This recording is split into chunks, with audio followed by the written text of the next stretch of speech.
welcome back to Ava'S Flava. I'm Ava, and on today's episode I'm going to show you how to build a delicious ham and cheese sandwich with ham and mozzarella cheese, that is, with a homemade delicious pesto. How delicious does that sound? So, I'm going to show you how to build it.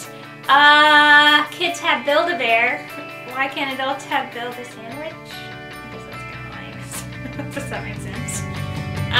Okay, so let me show you how to build it.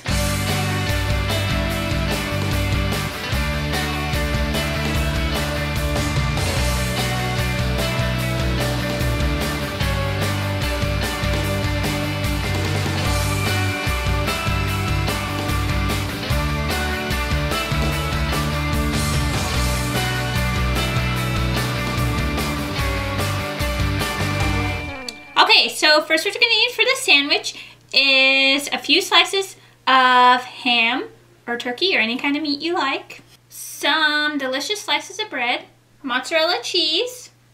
Okay, so that's all you're going to need for the sandwich. And for the pesto, you're going to need a half a cup of grated Parmesan cheese. Okay, here I have 1 cup packed basil leaves and 1 cup packed spinach leaves. 1/3 cup toasted walnuts, 1 garlic clove. Okay, and the last thing you're gonna need for the pesto is 1/3 cup olive oil. Okay, so first what you're gonna do is you're gonna wanna toast your nuts, okay? You gotta have toasty nuts. So first what you're gonna do is in a dry skillet, dump in your 1/3 cup of nuts. Now you can use pine nuts or almonds, but these are cheaper, so use these and they taste just as good. So, so you're just gonna toast them in a dry skillet for 5 to 7 minutes until they start to smell nutty. Okay, so you have that, and then, so set those aside to cool, and then in your food processor, you're gonna take your cup of spinach. That's my notorious TIP, a chef told me this. He said that at a lot of restaurants they use half basil, half spinach. So it's cheaper, huh? How about that, huh? Okay, and make sure you wash and dry your basil really good, okay? And pour in a little bit of salt. All right, here we go. And we are going to dump in our garlic clove. You can use more garlic if you want, but we're not trying to get rid of any vampires here, okay? Okay, so then what you're gonna do is go ahead and just pour in a little bit of oil to get it started. Okay, whoops. That should be good. Oh, and don't forget about your nuts, sorry. Can't forget about your toasty nuts here. And put those in there, all right? And then we're just gonna give this a whirl around. Okay, so it looks like everything's nice and broken up in there. The garlic's all nice and chopped up. And if you wanted to, also you could use like half basil, half parsley even.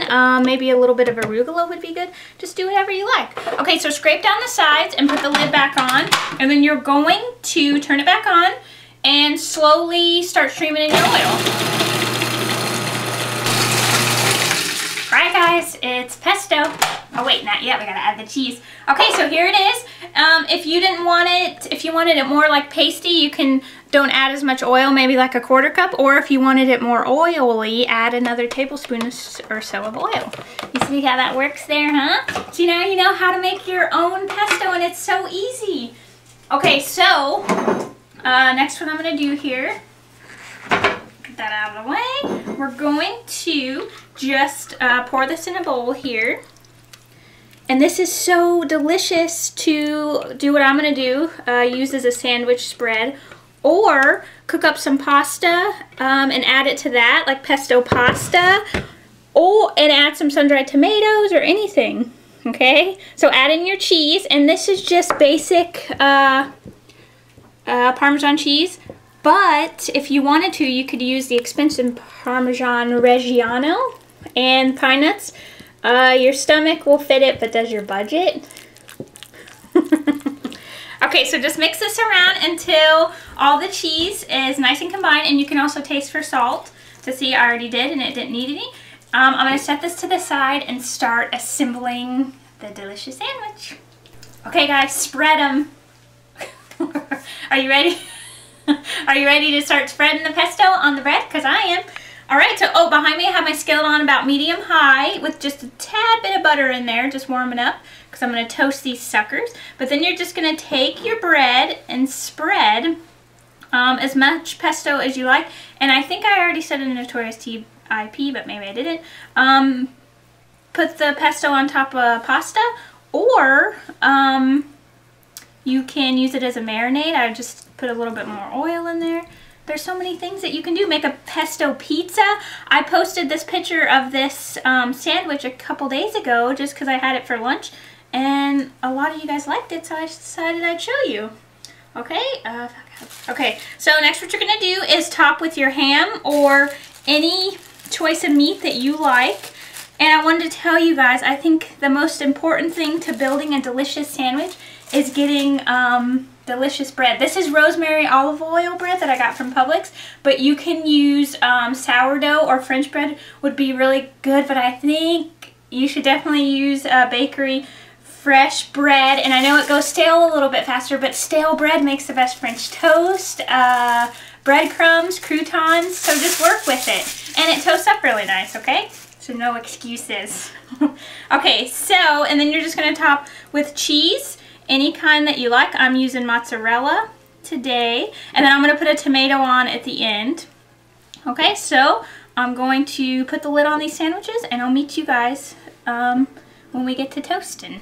Okay guys, you ready to toast them?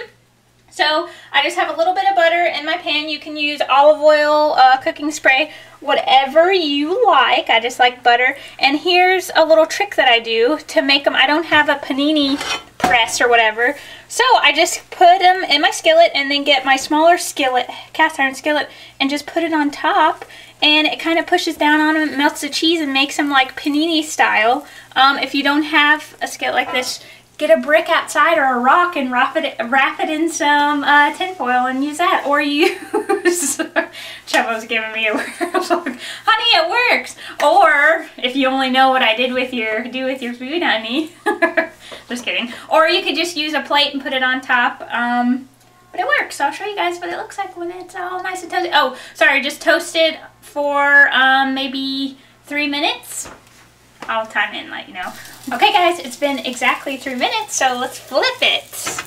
Alright, it's gonna be beautiful. Look at that, isn't that beautiful? See?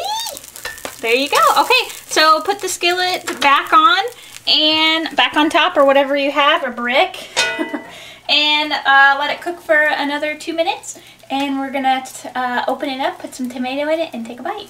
Okay guys, they're nice and toasty on both sides. Look it.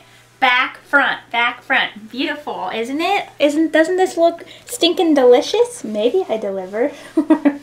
I think if you make this for someone, they'll love it, and it looks healthy too, right? It looks can be deceiving. I'm gonna take a big bite because I already know it's delicious. So good. I love it. Oh, also, you can use half the pesto and freeze the rest. Sorry for talking with food in my mouth. I also realized earlier I had pesto on my face. I hope you guys make this. I really think that you'll love it. And it's like a fancy looking sandwich, and it's so easy. And now you know how to make pesto. You see how easy and cheap it is to make pesto, so make it. Okay, I hope you guys love this episode, and check out my Ava'S Flava Facebook page and like it. I'm like a chipmunk, I'm storing it for later. And subscribe to me, that would be awesome. Okay, I'll see you guys next time. Bye.